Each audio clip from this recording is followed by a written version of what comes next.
as we minimize. The best part about you running late is we don't waste all of our good content Yeah, there you on the opening, while we're waiting to get everything up and running at 5 o'clock. So we're a couple minutes behind the schedule. So, but that happens. That happens from time to time. We get a little late kickoff there. But welcome to Happy Hour. It's 5 o'clock somewhere. And that means it's not only happy hour where you are, if you're on Eastern Standard Time, it's happy hour here at the Old Timer Tavern. I am one of your two hosts, Lantern Noir. I stream a variety of games and a little bit of DnD and a little bit of Fun Mysteries. And you can find me right here at Lantern Noir at twitch.tv. And then I'll allow my awesome, handsome, and effervescent guest and co-host to introduce himself. Graybeard or Graybeard's Tavern. You can find me on Thursday nights over at Indoor Adventures. We're currently playing D&D. We're going to be playing Masks. I don't know if I'm supposed to announce that. Friday nights over at G Game Nights, and then Sunday mornings here at my channel, Graybeard Tavern, where I get to play with all my fun toys, and we're going through Griftlands currently. Kind of a variety streamer, but I'm also an OCD. We play a game until we play it out and then move on to the next game. We're waiting for Darkest Dungeon 2 to come around, and then we'll probably be playing that for years.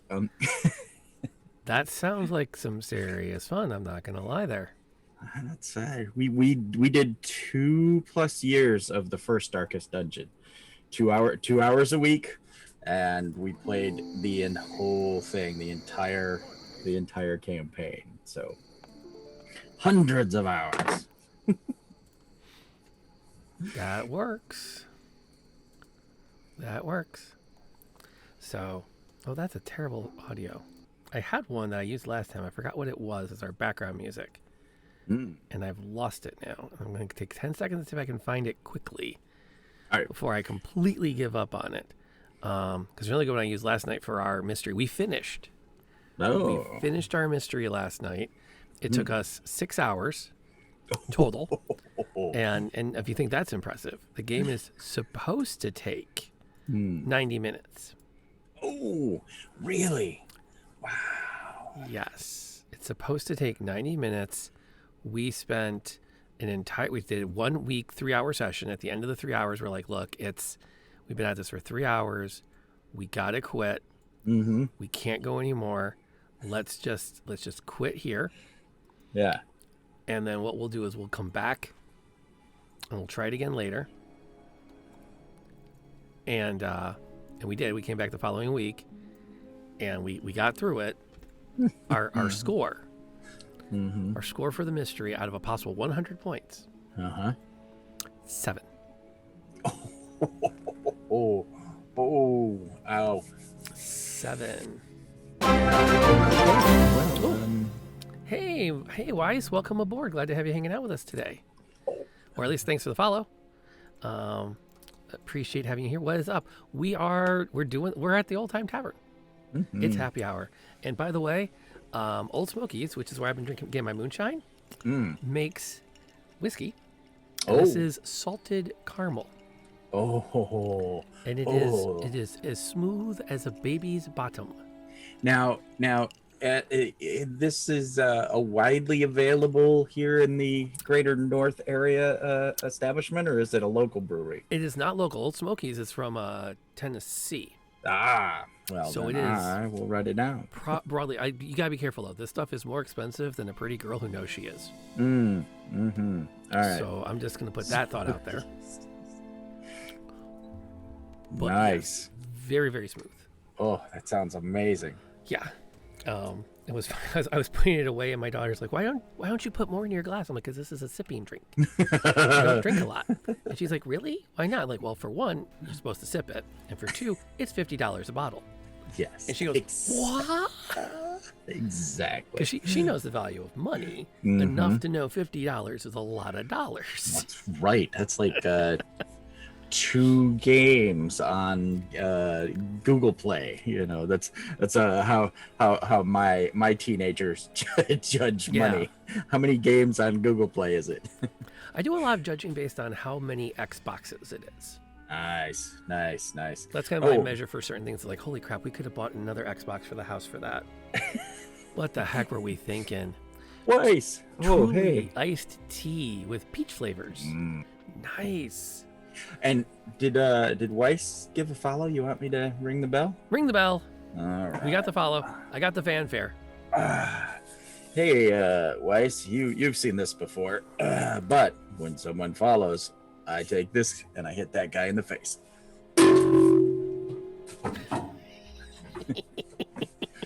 Bong. Oh, I love that emote. Whose is that?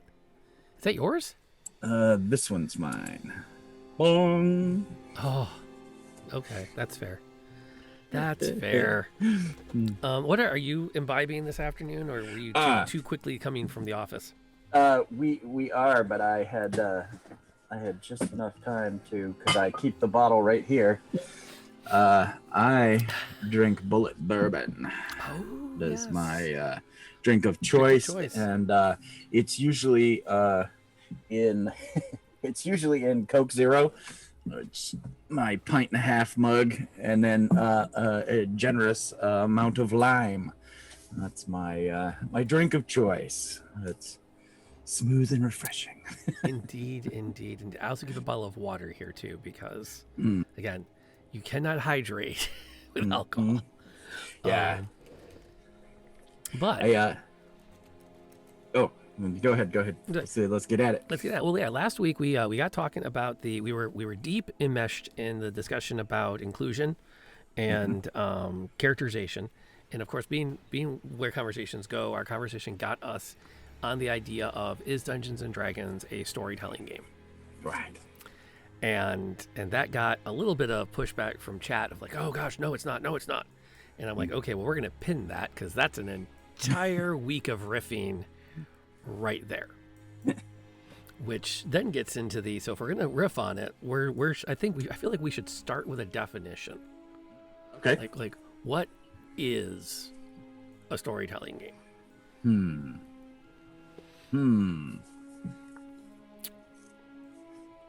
So I would say if we're using vernacular and we're not saying a role-playing game, we're saying a storytelling game. I would say that we're looking more at things like original Vampire the Masquerade. Okay. Microscope, if you've ever heard of that. I don't know Microscope. You're gonna have to help me on that one. So Microscope is a game where you create a world. It's a group play, and you literally go from person to person. You pass the DMing to a different person in the circle, and you create you decide if it's going to be a fantasy world or a sci-fi dystopia, or you answer questions, and it's just a game where you start teeny, you start with nothing, and you build and build and build, and eventually, what are the species on the planet, how many of them are sentient, and so on and so forth. There's that one. There's one called something about magic is dying, that, or the life of magic. Oh goodness, I should have looked it up. Mage the Ascension, but that's different. Yeah, Mage the Ascension is really Is everything micromanaged?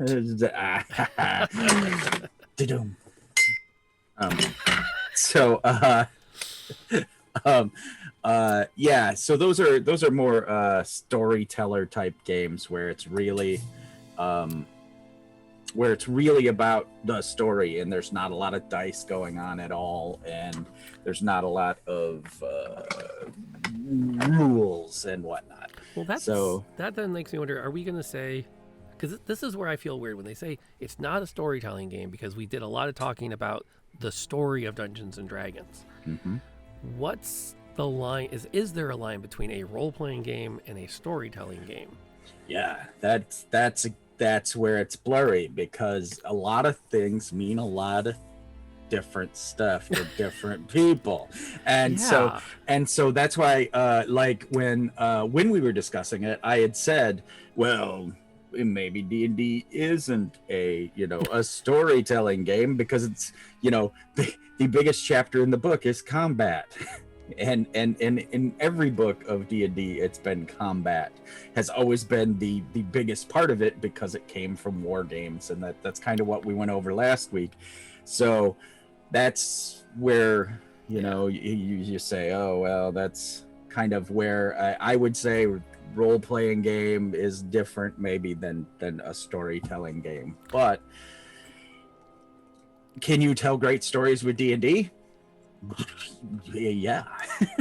Yeah. Well, and I think something that I think about with it is to what extent is the story the important part of the game? Because I think about, you can tell a story with any game is a story that unfolds.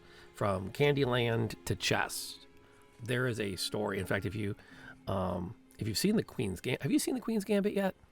I have not. I know. I think we did this last week too. Mm-hmm. But like every game she plays, there is a narrative that's happening both to her as the player and on the board. They describe the action on the board in action words. They don't say she moved such and such a piece. It's like she's positioning her queen. Yeah. The knight is on the attack. So there's a story that unfolds. The degree then is to what extent the story is the primary motivator for the people coming to the table. Like, I don't think people sit down to play chess to say, oh, let's get a neat story going about chess. But my knight would totally do that. And I think that might be one of the twists, is when you start making suboptimal plays because story. Right. I remember, oh God, this is terrible. I was playing in a GURPS game in college. It was GURPS Fantasy, and they handed me the book and said, make a character.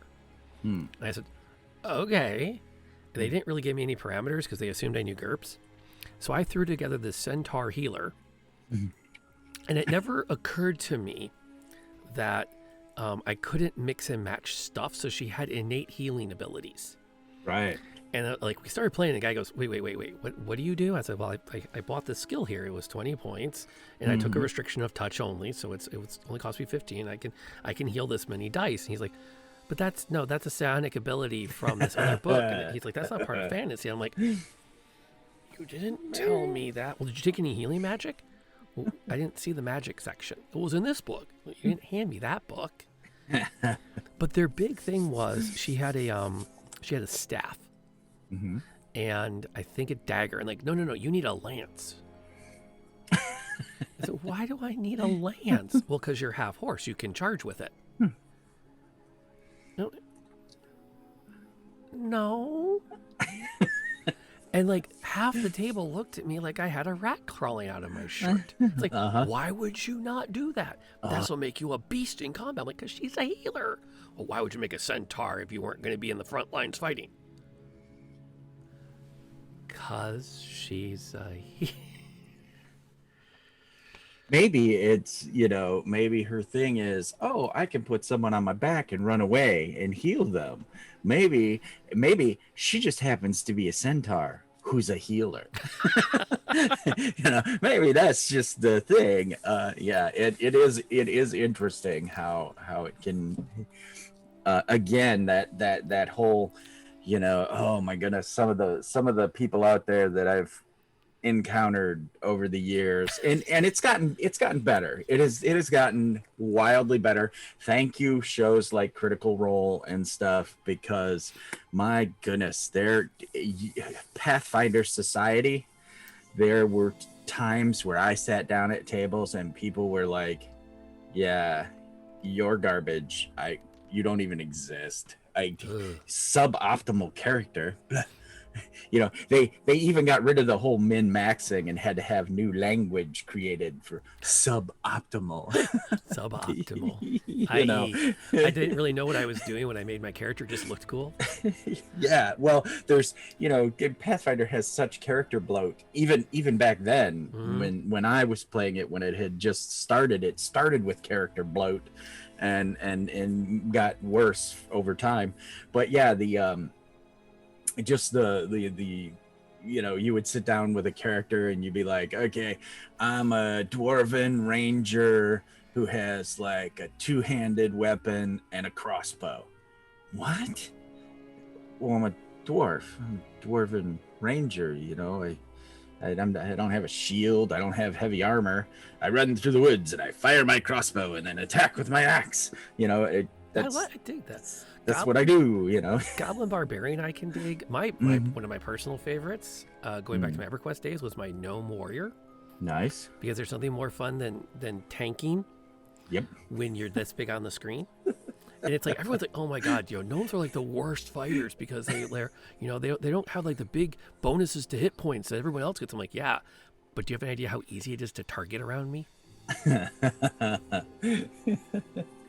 They're like, yeah, that's right. Fire over your head.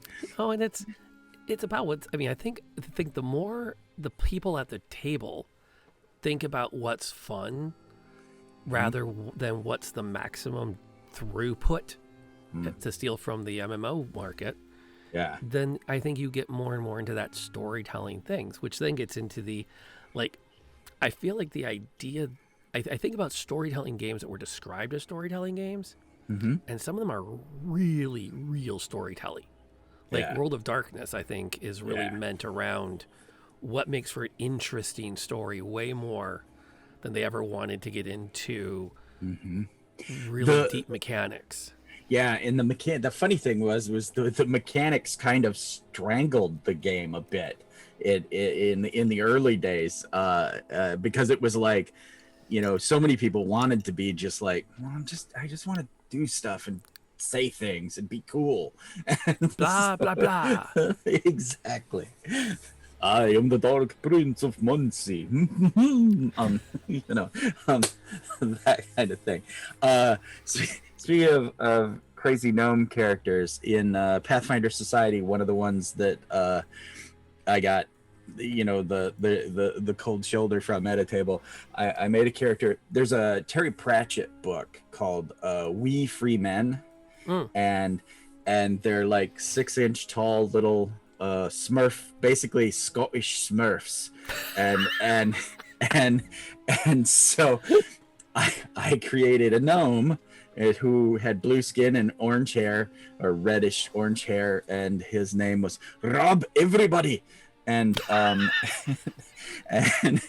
he ran around with a long sword, which to him was a great sword, and he backstabbed people because he was a rogue, and it was good fun because it was so like Monochromatic Weiss is saying, was it super effective? No. Was it fun? Yes. Well, and that's a lot of it, and I think part of that comes with age, and Weiss is right. Fun trumps efficiency, and that if it's a fun character, or even stupid character, you take that over the edgelord, which is a lot of that piece. In fact, thinking about the vampires, even did you ever get into vampire LARPing? Oh no, not really. Not in a LARP with a role play game kind of. Anyway, But it gets into that, like, if you really want to go deep down that road of like, I just want to get in there and tell the stories. I mean, your character sheet is a 3x5 card. Yeah. That has a couple of like words written on it, and if you can't negotiate how a challenge would work out, you rock paper scissors for it. Right, that's right. I did know. So there used to be a graphic novel series. It was called Dork Tower, and in Dork Tower, they had a period where they did vampire LARPing, and it was something like obfuscate. You had, if you were invisible, you had to hold a sign up in front of you, like an okay sign or something. It was a circle of some type, and you had to walk around like and stuff. And the character, one of the women liked the one character, but he was such an awkward geek that every time she would she would come up to him and be like, hello, blah blah blah, and get come on to him. He would just be like red cheeked, obfuscate, and run away. But vampire brought more women to the hobby, and I totally give it props. Have I told that story about the first time I saw a vampire ad on a magazine? No. Okay. So me and my buddy pull up to we have these, I don't know if they're all over the place. Anyway, we have these convenience stores, and they're like, stop and goes or whatever. They're called Dairy Marts. And we pulled up to the Dairy Mart, and on the back, in the magazine rack, on the back of the magazine was Vampire, an ad for Vampire. And I'm like, wait a minute. There's no way that Dairy Mart is carrying a gaming magazine. There's no way. So I pretty much ran into the store, and I look on the shelf, and I pull a look, and it's Rolling Stone. And the back page of Rolling Stone was a full page Vampire ad on the back of Rolling Stone. I lost my mind. I thought, oh, we're out of the basement. Oh, it was just such a weird revelation to have, gaming be with rock and roll.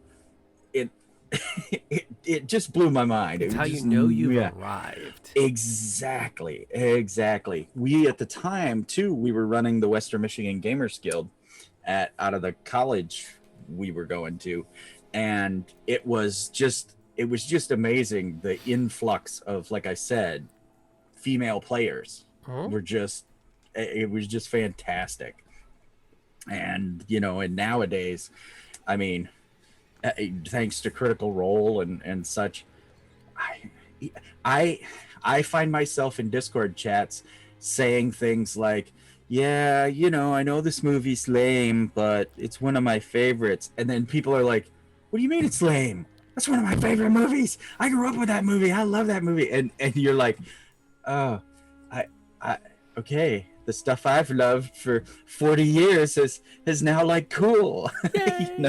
We've arrived. That's exactly it. There was like such a great convergence at that block of time in the mid 90s, because you had the surge of good vampire novels.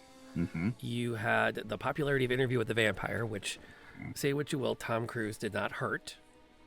Yep. Despite some of the oh my gosh, it's Tom Cruise, he's going to ruin this. That came off without a hitch, really, grand scheme of things. And the kind of the rise in these they call the storytelling systems. Yeah. But I feel like in a lot of ways, and this is what I feel is weird, most of a Vampire the Masquerade book, even today, in the most recent publications, is world content. Yeah. And it's almost weird. I don't like the fact that I have so many pages of lore to go through. It's like, I want to get in and tell a story. I want to get in and craft interesting characters that are doing crazy, nutty things, and then let the players go where they go and interact with it, and not have people sit down and go, well, I was reading up, and if this game's taking place in Boston, we need to understand we can't have any gangrels in the group because the gangrels are currently being hunted in this edition. But I hear a rumor that next year they're going to release a new edition, which are going to welcome the gangrels back in, but kick out the Brujas. So are you going to adjust the game for that? In which phase or period are we playing in? The pre blah blah blah or the post? It's like I just want to take a moment to point out to you that there's no way the prince is a Malkavian in this town. Not because Malkavians can't handle the princedom, but you have to understand that all the Malkavians in this part of the United States. Where are you getting all of this? Well, if you had read the rule book, exactly. It's almost like this is going to sound nuts. I find playing Vampire can be as frustrating with rules lawyers on lore as playing Dungeons and Dragons with rules lawyers on combat. Yes. I agree. It is definitely a situation. And then and taking it into the offshoots like mage and changeling and wraith and heck, there was even a Highlander spin-off. And stuff. So it really, you can, and then trying to then, because they're not all the same authors, get those stories to integrate in ways is just sometimes impossible. It was never intended. The thing about the storyteller Yeah. system, even though it was all the same mechanics, everything that wasn't from your world was supposed to scare the living bejeebas out of you. You know, it's like if you're a vampire, it's like, okay, we're all vampires, we're all bad, and we've got our hierarchy. If we come across one werewolf, it's going to wipe our group. Like, that was the design, is one werewolf. Hey, come across the changeling, like, you shut that shit down now. You find the cold iron, because that one changeling will mess the entire group. Come across a wraith, dude, we're out of here. We're already dead. We're not messing with more dead. It's like, that was the intention. Spend the blood points and speed out of there. Yeah. And if you were a changeling, it was like, okay, we don't mess with the werewolves because, again, they'll kill us. We don't mess with the vampires because, like, one vampire will wipe all. It was like, the intention was never to mesh them. It was meant to be, you know, the mechanics to play all the different games, but you weren't going to. Yeah. That and the problem with Changeling is that's when collectible cards were huge. And they launched, I still don't understand this one. They launched a role-playing game or a storytelling game that then required you to buy booster packs. Yeah. Somewhere over there in the monolith of game stuff, there are unopened booster packs for Vampire, or one of them, when the game began to all have cards and stuff. There's unopened packs over there somewhere, because every once in a while I come across them and I laugh at myself. I'm like, these are probably worth nothing, but I'm not even gonna look. But and they're worth something to somebody. And that's what I figure is one day when I'm dead, you know, my grandkids or whatever could dig through boxes and go, the hell is this? What is this? Does anybody know? Let's look it up online. Yeah. Holy crap, $700 eBay. Yep. Well, I'm not gonna lie, a friend of mine at work came up to me and said, I was going through my dad's garage and we came across this board game. You want it? And it was like a 1979 printing of Dune. Nice. And I'm like, I can't take this. This is like, you know, this is a collector's. I was like, I don't know what to do with it. I don't have the time to eBay it. It's going in the trash if I keep it. I'm like, well, in that case. Yeah. My brother does the Goodwills. He circles because he's kind of he's a craftsman and that kind of thing, and so he looks for bits and bobs. Well, one day he calls me or texts me and sends me a picture of it was Squad Leader, I think. And it was unopened. Ooh. Is it unopened, still in the original wrap, and it was like $5. And I said, just buy it. Snag it. Buy it now. And I looked it up and I was like, because I didn't, even before he brought it over, I was like, okay, I'll try to find what printing it is and this and that. And one printing, it wasn't, but one printing was $1,200 on Board Game Geek. He was like, for $5 he picked up at Goodwill, you know, unpunched advanced Squad Leader or Squad Leader, whichever one it was that. Well, we ended up getting $150 for the one we had, the one that he bought for $5. Yeah, I sold online for like $150, and it sold literally. I posted it and it was bought. Well, yeah, and that's a lot of those are meant to be like, that's just the way the hobby works. People don't always, the people who are in it, and the people who aren't. It's like the person who comes across, you know, a lightly used copy of Battlestar Galactica, the board game. They're not going to know what they're sitting on. But that's one of those, oddly enough, holy grails, which now that I've played it, I'm more like, okay, I get why this game was huge. I don't think I ever need to play it again. There are lots of other better traitor games out there. Yes. Which, I mean, let's be honest, Among Us is Battlestar Galactica, the mini app. Right. Exactly. Exactly. The let's talk about the Battlestar Galactica board game for a minute. It was the board game at the house for a while Mm. because we used to do every Sunday was board game day. No. Like we would, Fun. the crew would get together and this is way pre-plague. And we get together and we would play board games on Sunday night. And so Battlestar Galactica was there, and I can't do it justice, but it was the only thing that was so great about the game was I have a friend who can do the commander, the eye patch commander. I can't even remember his dang name. He could Kai.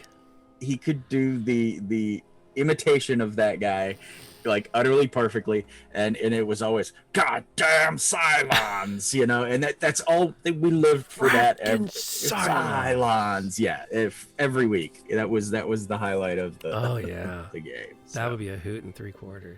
Yeah, but that gets us back though, is we talk about that, and like when I think about the games I've played that are the like Among Us style trader based games, the game is almost never important.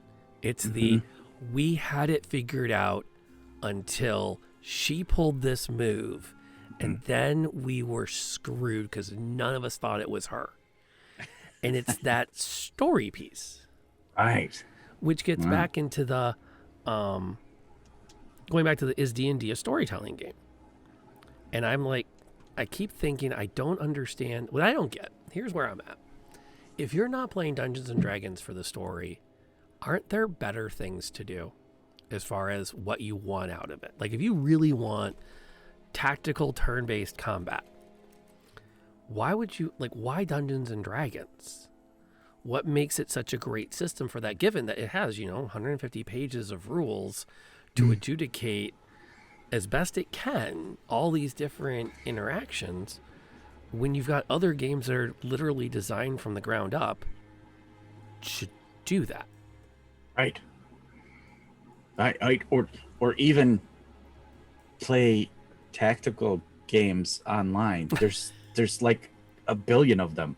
I mean, Banner Saga, the Banner Saga series of video games alone, you can play for several thousand hours, choosing different life paths and different tactical pieces, and that is a battle board type game. And that's what I said. The one group that I used to play with was they were very battle board oriented, and he used Sir Lucian of Sir Lucian Gaming. He does great stuff with the Roll20 lighting is all there and stuff. And so as you move your character around a corner, all of a sudden you see the giant spider and all that kind of stuff. It's amazing, but it's a very different kind of D&D than indoor adventure. The way he plays it, it's all mind. It's all theater of the mind, and you just have to trust your DM, and your DM's almost always going to say, sure, yeah, you're within 30 feet. Go. Let's make this happen. They don't want to be like, no, you have to spend this round doing, doing this or that. Unless there's a good dramatic reason. Exactly. Because I bumped into that with my D&D game. I mean, technically, saying something is a free action. And I started off the book 2 we just did, the prologue episode, kicks off with the paladin taking the oath of Ravenkind as the party is being attacked by were-rats. Nice. And so, like, the entire time, it's like the paladin's turn is up. What happens? The avatar of Ravenkind asks you to take an oath, and his whole action is, yeah, I do that. Yes, I do. And then next round, okay, she has another oath for you to take. He's like, I want to get in the fight. And I feel a little bad because it took 5 combat rounds before he could get involved. And pretty much all he did when he got involved was to turn around, put his shield up, defend the wizard for one combat, for one reaction move, and then she nuked the last guy with her cantrip. Yeah. And then they're like, okay, we're done. He's like, oh, good fight, guys. I'm glad I brought you.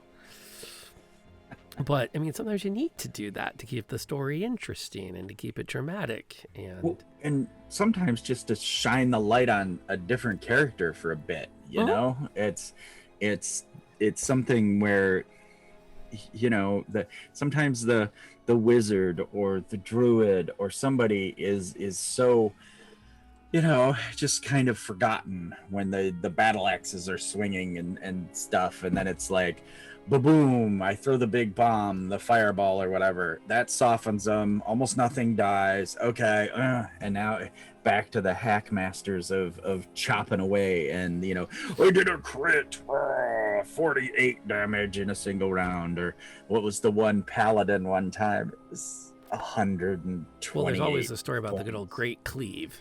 Yeah. You know, I hit this one, great cleave. Hit this one, great cleave. Hit this one, great cleave.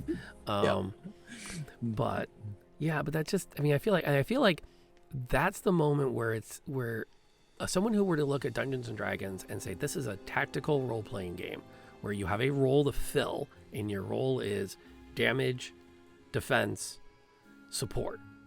Like if you think of it as a role playing game in the sense of roles in combat, Right. then I can almost hear them say, well, if your mage isn't feeling like you're shining, make a different character.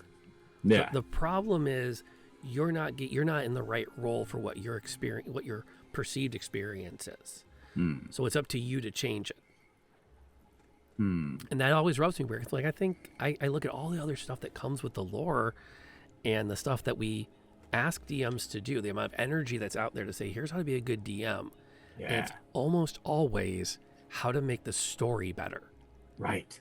How to give the players, like I found myself watching Matt Colville for half an hour one afternoon. I don't know why. I mean, he's got a ton of stuff. It's all good. I know that's why I watched him. Right. But I don't remember what's going on that I thought, I have half an hour to watch him go on. And he was talking about how to build a boss encounter. And he had turn action. He called it action based. He had like turn actions. And then he had player actions. It's like when the rogue does this thing, the boss automatically does this other thing. And then like every 3 turns, he had a turn action. So like on round 1, this happened. On round 3, this happened. And on this round, this happened. Story is, oh, hey, Emily, welcome aboard. Glad to have you hanging out today. Yeah, story is the favorite part.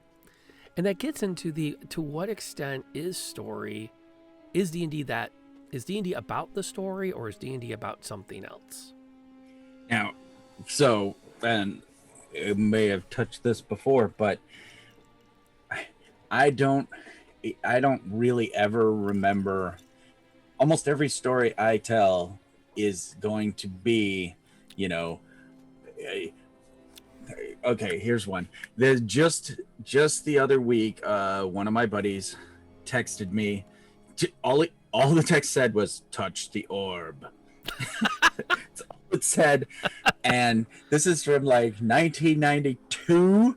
This happened where I had these people went to wizard court, and the wizards, you would say a thing, and then a booming wizard voice would say "touch the orb," and like I said, that there's like 9 people who on the planet who, when they hear that, they just die laughing because they know exactly what that is and what's that about. And it was a story element that was, you know, specific to that. That's something they remember. They don't remember that if you were actually lying, you took so many dice of damage and you know, all that. They just remember that that's touch the orb. Yes. So yeah, and that's, I feel like, because I was thinking about this before I sat down this afternoon.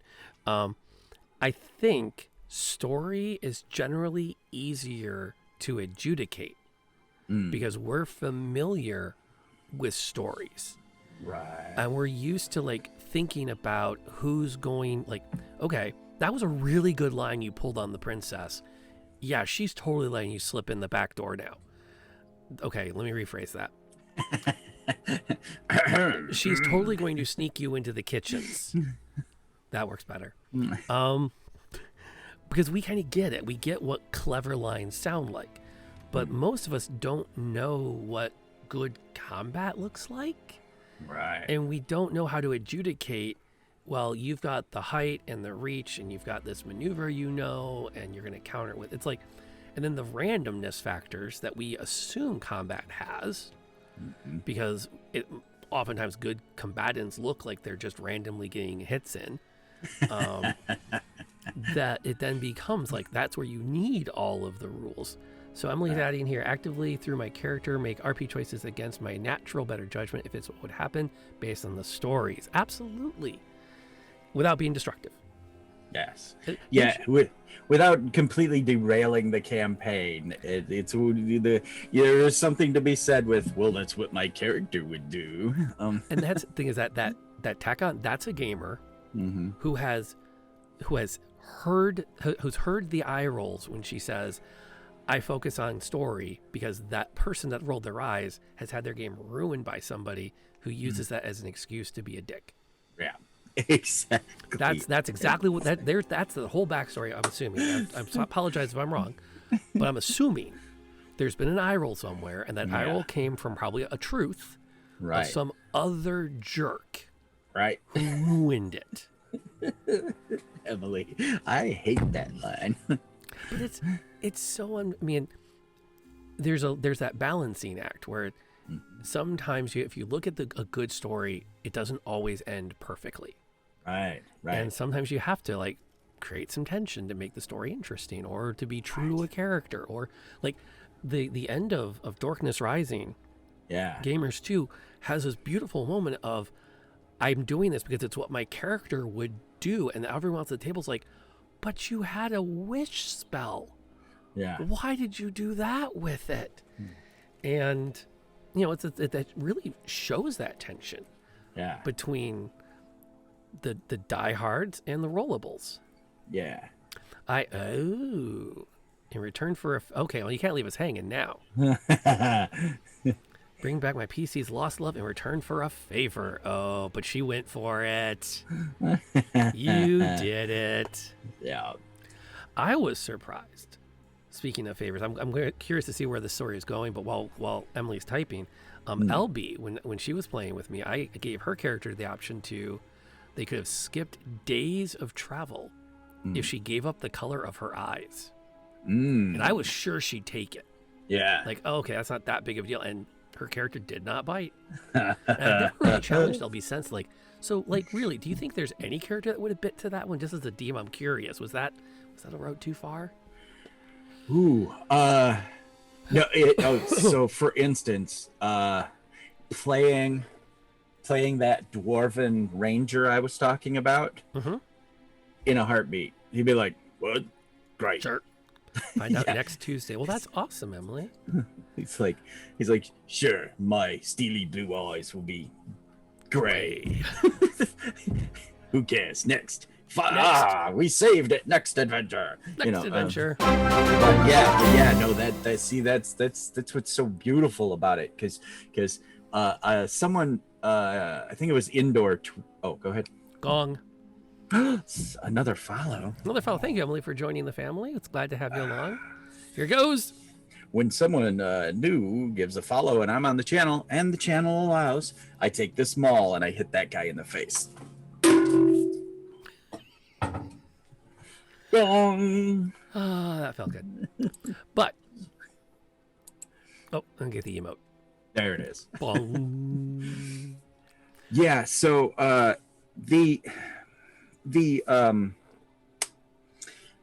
my character would do that type thing if it's something that is a constant disruption, then fine.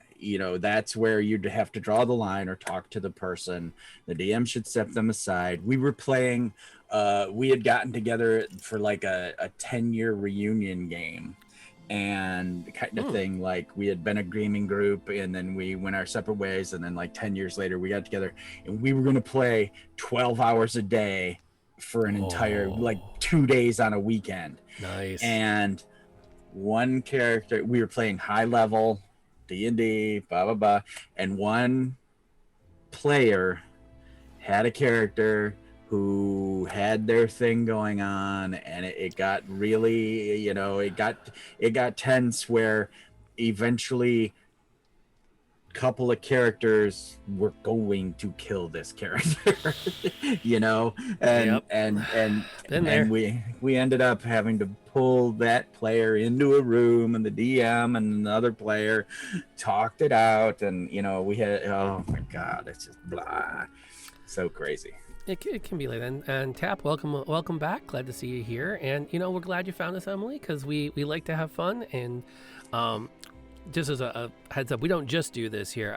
This is my home space, and so you'll see D&D sometimes. You'll see me doing random gaming streams. If you go back through the clips, you'll actually see my daughter sometimes plays with me. I just try to have a lot of fun. I have a lot of interests, and I love sharing them. And Gray and I started doing this because we got annoying the kids with all of our old fart talk about the old days of D&D, and we said, well, you know what? Rather than hashing this out on Discord, let's get together for a happy hour. Oh. And even though we probably could, Yep. actually get together for happy hour because we're not that terribly far apart. Right. Minus plague. There's a plague. Yes, in our state, we could actually go into a bar together and have a drink. Yes. We made that wisdom check. The DM looked at us and said, "You don't think this is a good idea?" And we went, "But she has a high charisma. But you made your wisdom save." Doppelganger. I think I said that last time. I was like, it was socially awkward. If the barmaid is hitting on me, she must be a doppelganger. I draw my broadsword. You know. And the standard, like at the fantasy LARPs I've been at, you know, child wanders into town, is summarily executed. Why? Because she was going to screw us over. Demon. Yes. The LARP we used to run, you could become creatures throughout the LARP. So like at one point there's a chalice, and there were these little white boxes, and if you saw a little white box, you knew it was a story element. And so there'd be a chalice, and the one chalice was like a bloody skull chalice, and it said, you know, if you drink from the chalice, open the box. And so, well, yeah, shink. They opened it up, and there's a page of instructions. You are now a vampire. This is your abilities, blah, blah, blah. And the kid who became the vampire was like #1 in state at track. Oh, right? God. so I mean, players were like fleeing because the town and the two this is how ridiculous it was. The town and the two castles we had in the LARP, we had 16 acres where we built the LARP in, were the only places safe, and players were fleeing for those because this guy was so fast. He was just so fast. LARPs. So yeah. But I think, you know, and it's interesting because even LARPs bump into this. Because I played Nero, is where my first entry into LARPing was. And Nero was very much, our rules are only for the physical things that we can't safely do on their own. There were a couple of gray areas for like backstabbing and for critical hits. But for the most part, we focused on, the rules focused on, if you want to do it, you have to do it. If you want to outrun somebody, you have to outrun somebody. If you want to out-talk somebody, you have to out-talk somebody. And then when my friends and I developed one in college, the collective decision was, no, we do gaming to not be ourselves, and we created a whole rubric of rules for things like mechanics to say, okay, you override this, you can override that, you can override this. And so we had rules for negotiations, we had rules for deception, we had rules for stealth, because we wanted to give more people a chance to develop a story that their physicality blocked. No, that your delay is perfectly, you're practically on top of us, Emily. Don't worry about it. Twitch is being kind to us tonight. Yes. I do a D&D stream Sunday nights, and I do a Sherlock Holmes mystery on Monday nights, and Gray is up on Thursdays? Thursdays over on Indoor Adventures, Fridays over on G Game Nights. Okay, I know I can get indies I don't know if I can get the other one, but I'll at least I'll throw his in here. Perfect. Yeah. Let's see. Oh yeah. Well, also too, Twitch itself has a coronal distortion, and it's funny because on Sundays I play. Right now I'm playing a game that's interactive and it has card elements. And Citizen, I think he's still on my Hero Cup. Yeah, he's Citizen. He tries to help me because he's better at the game than I am, because I only play it Sunday mornings, and he'll be like, "Ooh, this combo and that combo and that," but because of the chronal distortion, I've already played the cards, and then he's like, "Oh." So yeah. If only you had. Yeah, if you had played this first, then you had done this, and you would have won. Yeah. The game I'm running, and actually, Gray is not in any of my games yet. No. He is on my to get list though. All right. And I keep thinking, I'll fill you in on this thought in a second, but the game I'm running, ironically, I wanted to run Curse of Strahd. Desperately wanted to run Curse of Strahd. And then my next thought was, the first time I start running D&D games on stream, because I've only been doing this for a few months, it's going to be terrible. It's going to be bad. I better not blow the best module ever written on a bad stream. Yeah. Like, that's not where I start. So I started writing my own storyline based around the horror elements that are in the original Ravenloft. Yeah. I mean, it's not pure horror, but it's in the, because my goal was to spend 4 sessions pushing my players to a moment where they go, "Oh crap, we're not sure who the good guys are." Or more to the point of that game, we actually think the zombie lord has a point. And that was my goal. I wanted them to stop and go, "We can't just eradicate the zombies. They're not completely wrong." And that's what happened. And the current game I'm running, they just got to a spot where they're like, "Well, banshees are bad. We need to kill them. But what do we do about this person that had no idea she was a banshee? Like, she had no choice in this. She obviously was not consulted on this. What do we do? Because she's technically innocent." Right. The moral quandaries again, which make great story. And I feel like Dungeons and Dragons is such a great game for exploring this stuff and for getting in and telling stories and having memorable moments where you look back 20. I still okay. You want to talk about things that stick? I was playing a game of Star Wars, Star Wars the RPG. I remember who the publisher was, but it was the original West End Games. And I was playing a Captain Picard Han Solo. Right, nice. So it was if Patrick Stewart had been cast as Han Solo, right, that's where I was. And another guy in our group was playing he was playing the Kid. So he was the Luke Skywalker before Luke Skywalker knew he was going to become Luke Skywalker. Right. And we had a squib on our ship that was run by the DM. And squibs were like these ferret people. Yeah. And there was one of these where we were up in the top of the station, and we'd screwed the Empire over. We'd done everything we were going to do. They launched one TIE fighter. It got one shot off before we blasted it with remote cannons, and it blew open the blast steel wind visor. So all the air is flying out of there, and we're all making survival checks. And Rose's character botched hers 3 times in a row. Oh, and we're like, "She's dead. That's it. It's over. We're gonna lose our smuggler. Yeah. This is over. It's over." And the DM describes how the squib is like right at the door. He turns around. He grabs her by the back of her pants, throws her under the blast door as it's closing. And so the last thing we see is him winking at us, right, as he's sealed up and shot out into the vacuum of space, sacrificing himself. Yeah. And I remember that moment, like the whole thing. I remember like Rose starts crying Because she's like, no, I can't believe he gave us a... And then the guy who's playing the kid goes, sweet, I never liked that little asshole anyways. And I swear I have... Ogre, the guy who ran the game. Yeah. His real name's Joseph. Yeah. He went by Ogre because nobody knew his real name. It's all good. They just knew he played D&D.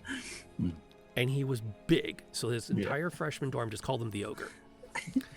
I swear I thought he was going to murder somebody. Like, I have never seen that look. Even when he's playing a villain, I have never seen him that angry. And he has a dark side point. Yeah. You do not take a dump on my melodrama. Right. And I'm like, right. We all kind of sat there, and we all kind of looked at the guy playing the kid, and we all looked at each other, and we all looked at the guy playing the kid. And we all went, yeah, I need a smoke. You need a smoke? Yeah, we need a smoke. Okay. And I didn't even smoke. And I'm like, yeah, I'm coming out for that smoke break with you. And because the one constant, the guy playing the kid did not smoke. Yeah. We're all going to give you some space. But that gets back to, all I remember about the dice was that she failed. Right. But the story. Right. Yeah. It's always just such. Those moments are really why we do it, you know. And it's not like it's never been said before, but DMing is a labor of love, and it's, you know, you've got to learn. One of the things that I've seen that's changed over the years is more of the group storytelling mentality. Yes. You know, that's and giving players more agency over the world, even, you know, which is, let me tell you, you old timers, you grognards out there, go with it. You know, just give them some agency. Who cares? The dwarves of Karak, you know, butt crack can, you know, fly airships. Great. That's woohoo. That it never has to be part of your story. You can literally, at some point, if you feel like it, or if the player is just on the edge of his seat, you can say, "You see dwarven airships fly over in the background." That's how you know it's an alternate reality. There's zeppelins, you know, and that's all you have to say. But that person sitting at the table has agency because the dwarves of Karen Buttcrack have airships. You know, they're more invested in the game because you let them be part of the communal storytelling. Yeah, I'm all about it nowadays. I went through a very ownership period in my DMing, you know, where this is my novel, you know, and I was I never put the players on rails, but I definitely would go, oh, we're not gonna go over here today. This is the thing. Okay, we pull that out and we put it over here. Yes, they're gonna run into this. Yep. You know? And that's, I think, a lot of the work that we do with the story. I mean, if we're good at our jobs with creating the story, we know what the beats are we need to hit, and they trust us. Yes. To get to those beats, almost sometimes a little too much, I think, because I think sometimes the players can get that. You know, we're going to get the beats no matter what we pick. Let's just do what's fun, and it kind of creates this neat back and forth. And I definitely disagree, Tap, by the way, that having a group of heavy smokers can make a game rough. I mean, there is that balancing act of too many breaks does throw it off. And absolutely, if you've got 40 sessions and you still don't know what's going to happen next, that's a good. Thing is, that's not just the DM.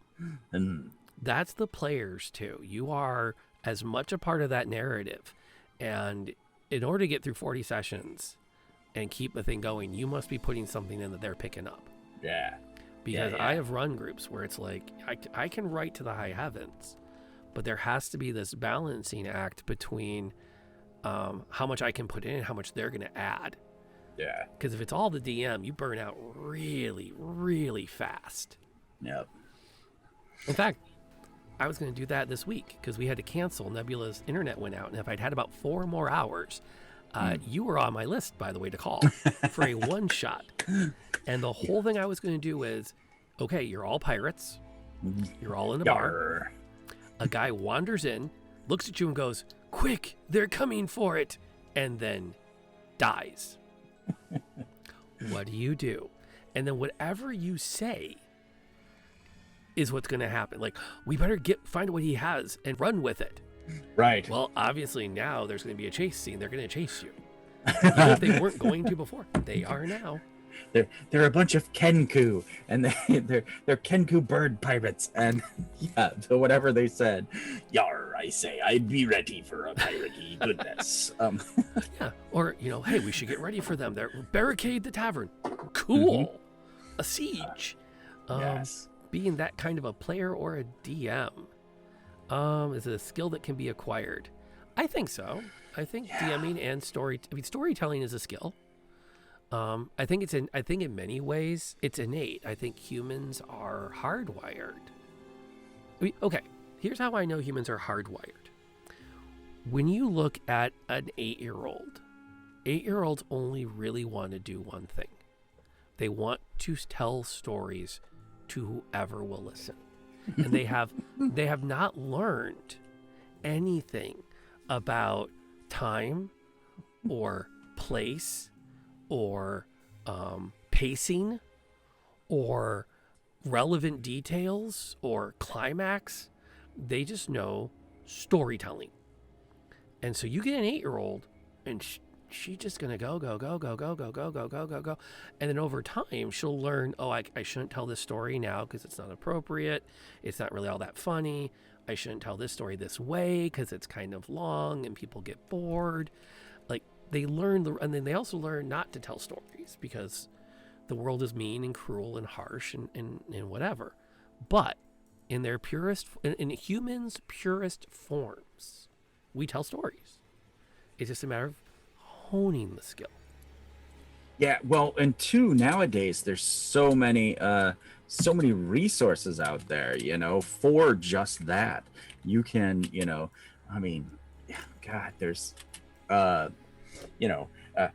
Critical Role, all of Twitch, everything we do, every game, that now is broadcast. I mean, I was so jonesing for Curse of Strahd gameplay that I started looking up, anyone who was putting it on YouTube, their actual play of it and stuff. And I mean, sometimes it's disappointing because you're looking for a certain thing. Like, so here's a different kind of look at the story type thing. There are different tones and things out there for stories. So sometimes the players don't match the intent or the story or even the game. I mean, if you've got hardcore vampire players and you inject a D&D player or a class clown type personality in that, and we all just want to sit around and smoke clove cigarettes and brood, and you got Jokey McJokerson over there, one of those vampires will kill him. Or worse, you get into that, well, what are we going to do tonight? Well, we're all going to get into character around 8:30, and then we're going to see what happens. And like, everyone else at the table is expecting the game to be in character dialogue at Elysium, and the other guy's like, but wait, where do we get our quest? How do we get XP? Who do we kill? Right. I don't see where my character sheet lists my money. It just has a finance rating. Right. Yeah, exactly. Oh my goodness. That was one I had really hard time accepting, was that some of the other games I've played over the years where you don't have your coins to count and stuff. You just have a resource number and you roll under your resources and it's just accepted. Dude, it's different. It's different. It is getting used to. It is, but that's like, I don't mind players who want to track their arrows, Mm-hmm. but I'm a big fan of, okay, you've gotten to this point, you're cut off now, you've been out in the woods for a couple of days, and then all of a sudden you realize you're getting low on spell components and arrows, and give me a survival check. Ooh, now you're down to like 6 arrows because you just realized. Like, now we're going to track it because it's interesting story. Right. But I don't find anything interesting in everyone checking boxes every time they shoot and going, I still have 35. Who cares? You know, it just doesn't for me. And by the way, Emily, we did not mean to miss this, but that is an amazing eclectic collection between the Kalishtar monk, the human ranger, the virgin wizard, the dragonborn cleric, and a high elf bard. Just probably feels like the only normal one there.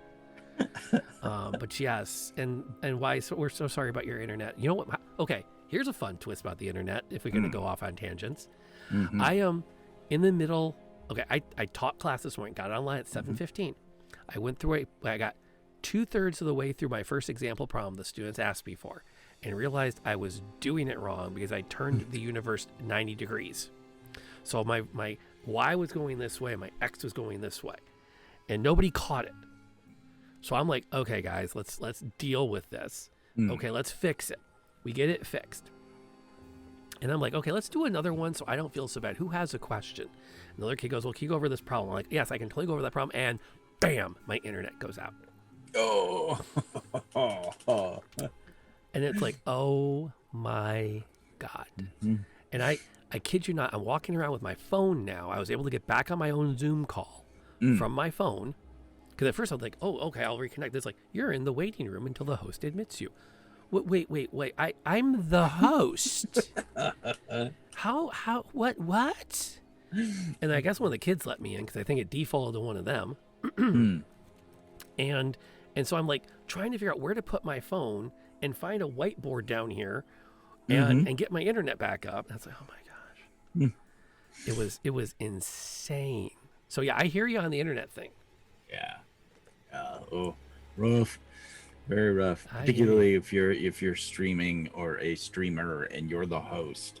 That's why I do not host anymore. Because it's just one of those things where generally I've got really super good internet, but if anybody else falls out, then it's a technical nightmare for me to catch up because I am not a very tech savvy individual. So yeah. Anyway, I'm pushing the envelope for what my computer can handle. I'm like right at the upper cap when I get 4 people on a Zoom call and then myself, which is good though, because I also think one of the things I think hurts streaming games from a story aspect is there's just too many bodies at the table. When you get past like 5 people, it becomes really hard to like recognize, oh, it's my turn to talk. Yeah. And I think part kind of the fun things are just the little side interactions you have in character that are so hard to do virtually. So when you limit your table number, you make those now major moments, even if they are asides. Right. And I could have sent myself an invite if I'd been on top of it. Right. Except I don't know what my Zoom code is. I only know my shortened URL because that's what I give everybody. And thanks for coming by, Emily. We're actually not going to be here much longer. But thank you for the follow. And you can definitely track us down. We're not hard to find on the Twitches. Because I might be back tonight with a bonus stream because Red Dead put out a new content update. And the wife is like, oh my gosh. So stream is Venice Elder. Okay. Yeah, we can absolutely at some point pop over there and check that out. And see, I'm always looking for something new to keep myself half distracted when I'm grading papers. Streams are tough just in general, but that gets back to, is D&D a storytelling game? Which I feel like it's as much a storytelling game as any other RPG is. Right. It's just what kind of story you want. Exactly. It is it the done Wizards of the Coast has left the story up to you. And really that's it's as much or as little as you want to put in for it, because you can play a module. Here is your story. Go. You can play right out of the book and roll, and you met this, and next, and you've run into those, and next. Or you can write complex novellas where you need a virtual whiteboard with red string going to each character's and so nice to meet you too, Emily. Yeah. And that gets into I think D&D I think sticks out as one of the better ones because it doesn't have as many rules for the story. Right. Like, it's up to you to decide what you want to do with it. I love Vampire as a game world, but I find it very difficult to play or run because there's so many rules about the story. Right. Whereas I think Dungeons and Dragons is perfectly serviceable for it. Yeah. I just ran into this week. It's very interesting. I want to run a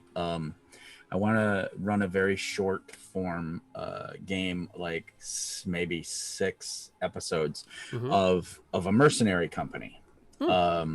In basically like so I've been playing a lot of Battle Brothers, and I've gone back and listened to these novels called the Black Company, and it's about a mercenary company in a fantasy world.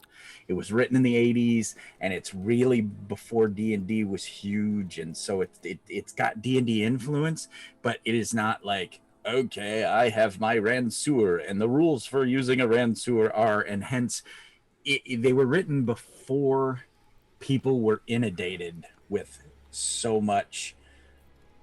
This is how this is. This is fantasy, and this is the rules of fantasy. So anyway, I want to run this short form thing, and I started looking for systems, and I looked up like Band of Blades, and I thought this will be perfect. But Band of Blades is written into a story, into its world, into its story, and it's really, it would take so much work to take it out of that setting and just use the game mechanics for it, to that I'm like, well, I might as well not even use that.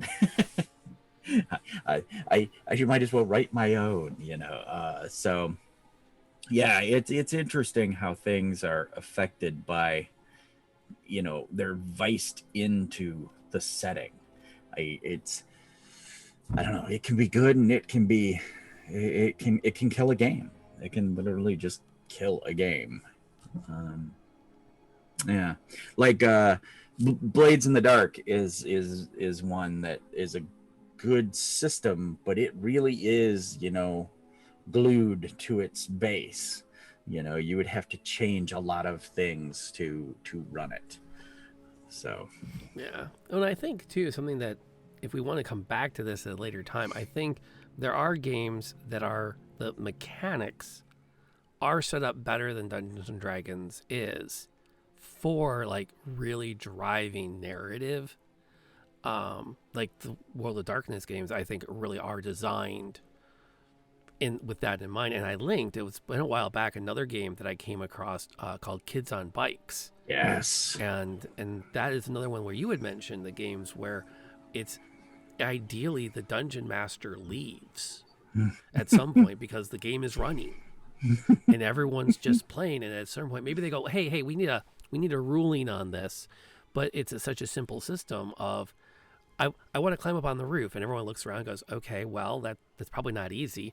What do we all think? Is that like medium? Yeah, it's like a medium. Okay, boom, I roll my dice, we all know if I made it, and then we can keep going. We don't even need the DM to tell us how hard it is. And because the concept of it is one where the DM isn't supposed to tell you how high the roof is because you're the one who said, I want to climb on the roof. So like you should be able to say, oh, it's low enough I can climb up there. And maybe I'll see this thing from there. And then it's like meant to be almost improv-y. The yes but rule. Yes. Or the yes and rule. Yeah. So you get some really neat stuff, but I think it loops back to with our premise of, yeah, it still is. Mm-hmm. It might not be the richest, but Right. it's hard. It has to be, because think about how the stories we told tonight, this afternoon, over our now empty whiskey. We're doing it. That were stories that came out of Dungeons and Dragons. And Dungeons and Dragons inspired games, because I don't think Star Wars the RPG would have gotten where it was Right. if it wasn't riding the coattails of D&D at the time. And that's I think our first episode, I kind of said, you got to give props to Gaiax and Arneson and those guys, because we just never would have gotten here. You just never would have gotten to where we are now with 5 editions, and there are so many role play games that I like. I just tweeted this past week. I tweeted out that there was a game on the top 10 selling games that I had never heard of, and my pride had been wounded. How have I not heard of this? Yes, exactly. I mean, in the top 10. Top 10. How did I not even know it existed? And so there's just so much, and you can pick any flavor you love or want, or it's all out there. You just gotta look. So Cool. Well, it's coming up on 6:30. I actually have to cook tonight, so I'm gonna have to go. We're doing tacos tonight and a crock pot tomorrow that I'm pre-cooking tonight. So I'm gonna have to roll out myself. As it happens around 6:30ish at happy hour, the bartender looks and goes, "You know what time it is?" And you go, "Yeah, it's like 5." He's like, "No, it's after 6." You're like, "Hey, dinner. I gotta get check, please." Let's wrap this up. Although usually now it's like, okay, yeah, give me my card back. You can, yeah, we're good. Which respect for that ritual, by the way. Just hold us until I'm ready to go home. Exactly. So one more time, where are we going to see you next on the Twitches? On Twitch will be Thursday night, 8:30 EST, over on Indoor Adventures, and I will be playing Hugurk, my bugbear, for our story finale. We are playing Tyrant Security, which is a refit into the home world of the Acquisitions Incorporated module. So we've been playing that for weeks now. You can always check out Indoors, got a plethora of games, some of which you can see me in over on YouTube. So yeah, you can catch me there next. That's Sweet. me, GB. All right, and I'm going to be officially my next scheduled stream is Friday night. Fridays and Saturdays I do variety gaming. Sunday nights is the Mists of Ever Twilight Dungeons and Dragons campaign. We are in our second mini campaign, and we're actually having this week as our ultimate episode. As I referenced earlier, they've discovered the nature of the Banshee, and now they're forced with the grave decision. Those are Sunday nights, and then Monday nights we do a Sherlock Holmes mystery for Mystery Mondays. So it's always a good time of hanging out, laughing, drinking tea, and seeing how stupid we are compared to the great Sherlock, and seeing where that rolls. And then, of course, Tuesdays we get together and we enjoy a happy hour and catch up and shoot the breeze, and sometimes even have a topic of the week that we go through. So what I'm going to do is I'm going to send everybody that's here off somewhere else, and there's lots of places we can go.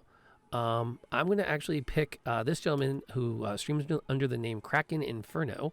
He is an amazing guy. He's a ton of fun. He's a little high energy, just so you're ready, but he's fun. And so it's good to pay it forward a bit. He did me a couple of solids over the last few weeks, so we're going to go head out and check him out. Thank you for the follows. Thank you for everything else that keeps this channel up and running. Make sure you track down Graybeard Tavern, no S, just Graybeard Tavern, for more intel on where he's doing and what he's up to. Let me see if there it goes. And we'll throw that in there before we head out. So, any last words? Play games. Have fun. And wear a mask. And above all else, please, until this plague is over, stay safe.